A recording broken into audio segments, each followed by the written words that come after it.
Hello, welcome back to my channel and welcome to my September TBR video. If you've watched my last couple of TBR videos, I've been mood reading, and for the majority of this year I haven't done any readathons like I normally have done. But September is different. I will be attempting a readathon. So the readathon I will be attempting is the Vampire Diaries readathon, created by Chloe at Chloe Reads Books. I will link her announcement video down below that has all the information, including the sign-up sheet. Now, there are two teams for this readathon. You have Team Stefan and Team Damon. If you've never watched the TV show or read the Vampire Diaries books, Damon and Stefan are two main male protagonists and love interests. I have a thing for bad boys, so I am of course Team Damon. The teams have nothing, it's just for your points to go somewhere, and I'm doing a real bad explanation of this. So there are two ways for you to add points to your team. Just read a book. There are prompts, but you don't have to read for the prompts, but I'm going to attempt that. And as you can tell, the bonus points is by reading prompts. Each prompt is worth 200 points if I remember correctly from what Chloe said, and if you read all 10 prompts then you get additional 1,000 points for your team. Like I said, I'm going to attempt to read for the prompts, but if I don't, I still get points by reading a book. I think it's by number of pages, but I'm not quite sure. So the 10 prompts are based on 10 settings around Mystic Falls where the Vampire Diaries is set. Full confession, I attempted to read the Vampire Diaries books, read 2 of them, gave the series up. That was during my late teen years, but that's what I did with a lot of vampire series. Very much vampire Twilight girl. But I did watch the TV show and the spin-off, the originals. However, I didn't finish the Vampire Diaries TV show. I think I didn't watch the last series or the last 2 series, I forget. So yeah, I did enjoy the Vampire Diaries, not gonna lie. So when I heard this readathon even, I was like, I think I may attempt it. And knowing that if I don't stick to the prompts, I'll still get points to my team, less pressure on me. There are 10 prompts, but I currently only have 9 filled because of the last one. I don't have a book for it yet. That may change, it depends. But I will stop blathering and just get on to the prompts and the books. So our first setting in Mystic Falls is the clock tower, and our first prompt is to read a book with a supernatural element. Now, I didn't think I had anything by witches on my TBR shelves for this prompt until I remembered I had a few books on there about gods. So I'm going back to a favourite author and starting a new series from them that I haven't read. And that is Magnus Chase and the Sword of Summer by Readathon. Now, if you've watched my videos, you will know I adore the Percy Jackson world, the Percy Jackson series. I love them. I have had this book on my TBR for the past nearly 2 years because my friend got me it for Christmas 2021, if I remember correctly. This is about Norse mythology. Now, I'm not too knowledgeable about Norse mythology. All I know is Thor and Loki from the Marvel universe, not going to lie. So I'm looking forward to diving in and having an introduction to that world. My name is Magnus Chase. I'm orphaned and living rough on the streets of Boston, and things are about to get much worse. I was sleeping under a bridge when some guy kicked me awake and said, "They're after you." Next thing I know, I'm reunited with my obnoxious uncle, who casually informs me that my long-lost father is a Norse god. The gods of Asgard are preparing for war. Apparently, if I can't find the sword my father lost 2,000 years ago, there will be doom. But first I'm going to die.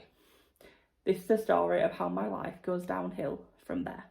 Setting number 2 is Mystic Grill, the one and only restaurant it seems in Mystic Falls, and the prompt for this book is to read a book featuring a friendship.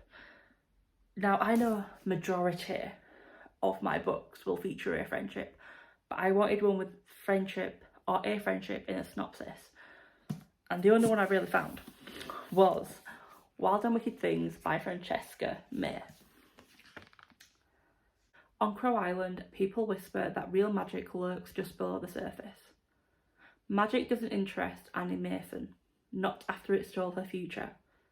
She's on the island only to settle her late father's estate and hopefully reconnect with her long-absent best friend Beatrice, who fled their dreary lives for a more glamorous one. Yet Crow Island is brimming with temptation, and the most mesmerising may be her enigmatic new neighbour. Mysterious and alluring, Emmeline Delacroix is a figure shadowed by rumours of witchcraft, and when Annie witnesses a confrontation between Bea and Emmeline at one of Crow Island's extravagant parties, she is drawn into a glittering, haunted world. A world where the boundaries of wickedness are tested, and the cost of illicit magic might be death. Setting at number 3 is Mystic Falls High School, and the prompt for this one, which you've probably guessed, is to read a book with a school setting. As soon as I read that prompt, this book jumped straight out at me, so it had to be chosen. The Witch Haven by Sasha Peyton Smith. In 1911 New York City, 17-year-old Frances Hallowell spent her days as a seamstress, mourning the mysterious death of her brother months prior. Everything changes when she's attacked and a man ends up dead at her feet, her scissors in his neck, and she can't explain how they got there. Before she can be condemned as a murderess, 2 cape-wearing nurses arrive to inform her that she is deathly ill and is ordered to report to Haxhaven Sanatorium. But Frances finds out Haxhaven isn't a sanitarium at all, it's a school for witches. Within Haxhaven's glittering walls, she discovers the sisterhood she craves, but the headmistress warns Frances that magic is dangerous. Frances has no interest in the small, safe magic of her school, and is instead enchanted by Finn, a boy with magic who appears in her dreams, and tells her he can teach her all she's been craving to learn. Lessons that may bring her closer to discovering what truly happened to her brother. But Frances's newfound power attracts the attention of an ancient order's dangerous leader, who yearns for magical control of Manhattan, and who will stop at nothing to have Frances by his side. Frances must ultimately choose what matters more: justice for her murdered brother and her growing feelings for Finn, or the safety of her city and fellow witches. What price would she pay for power? And what if the truth is more terrible than she ever imagined? Setting at number 4 is a Salvatore boarding house, and for this prompt, it is to read a book with a historical element, which quite a few of mine already have, but you can't double up for this readathon. So for this one, I have gone for Rebel Spy by Veronica Rossi. Rebellious Franny Tasker knows little about the war between England and its 13 colonies in 1776, until a shipwreck off her home in Grand Bahama Island presents an unthinkable opportunity. Assuming the identity of the drowned Emmeline Coates, Franny is rescued by a British merchant ship and sailed to New York. For the next 3 years, Franny lives a lie as Miss Coates, swept up in a courtship with a dashing British lieutenant. After witnessing the dark side of the war, she realises that her position gives her power. Soon she finds herself eavesdropping on British soldiers, risking everything to pass information to George Washington's cult perspiring under the alias 355. Franny believes in the fight for American liberty, but what will it cost her? The next setting is Lockwood Mansion, and for this one, the prompt is to read a popular book. Again, this was the first book to jump out at me because it was all over TikTok, so you probably know what one it is. Light Lark by Alex Astor. Welcome to the Centennial. Every 100 years, the island of Light Lark appears for only 100 days to host a deadly game, where the rulers of 6 realms fight to break their curses and win unparalleled power. Each ruler has something to hide. Each curse is uniquely wicked. To break them and save themselves and their realms, one ruler will die. To survive, Isla Crown must lie, cheat, betray, even as love complicates everything. The 6th setting is Wickory Bridge, and the prompt for this one is to read a thriller. As you can probably tell, I have many options for this prompt, so there is a high likelihood that this book will change, but at the moment I have picked Find You First by Linwood Barclay. Tech billionaire Miles has more money than he can ever spend, but he can't buy more time. Diagnosed with a terminal illness, he's forced to take a long hard look at his past. Somewhere out there, Miles has children who don't know it, but they might be about to inherit the good and bad from him. Possibly his fortune, or possibly something more sinister. So Miles decides to track them down, but a lethal killer is one step ahead of him. One by one, people are vanishing. Not just disappearing, every trace of them is wiped. The seventh setting is Mystic Falls Cemetery, and for this one it's to read a book with a dark cover. I had lots of options, I thought, until I realised a lot of my dark covers have bright colours on them as well. So for this one I've gone for the more duller one, I will say, because there's no foil on it like a lot of mine dark covers do, and that is The Cairn by Simon Meyer.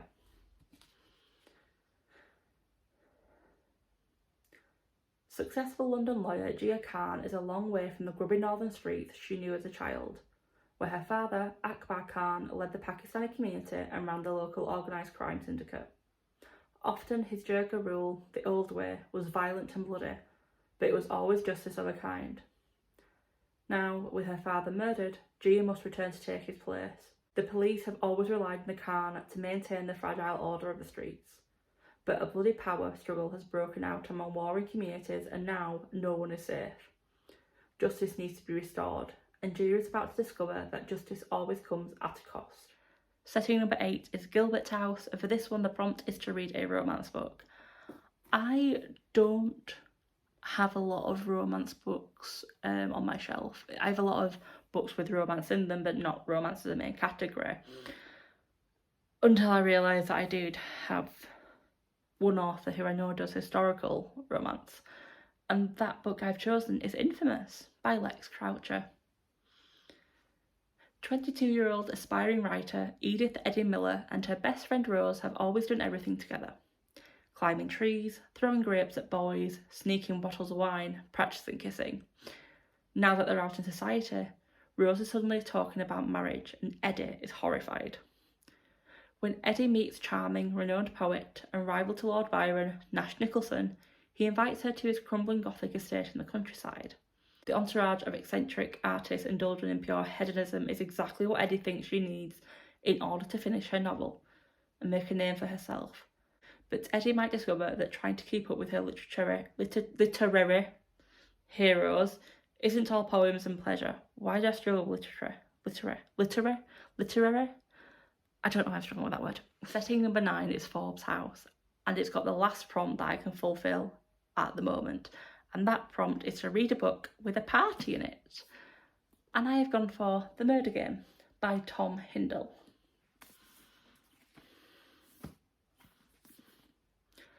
One house, 9 guests, endless motives to murder. Guests assemble at Hamlet Hall for a New Year's Eve party to remember. They are to take part in a murder mystery game with a 1920s twist, and everyone has their own part to play. But the evening has barely begun when one guest is found dead, killed by a fatal injury to the head. Someone is playing by their own rules, and in a close-knit community, old rivalries run deep. So the final setting is Mystic Falls itself, and that prompt is to read a vampire book, because obviously the Vampire Diaries. I don't have any books that have obvious vampires in the synopsis on my shelf. I have a lot of witches, I have a few gods, I even have a demon, but no vampires. So,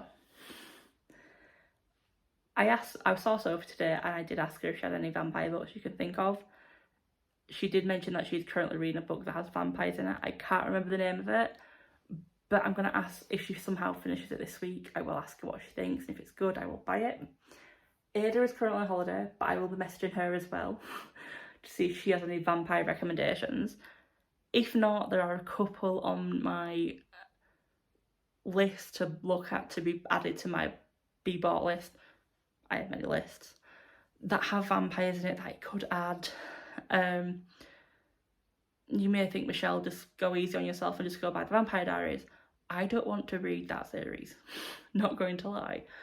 I did have a mad thought of buying Twilight, but I thought 21-year-old Michelle's chucked that series out for a reason.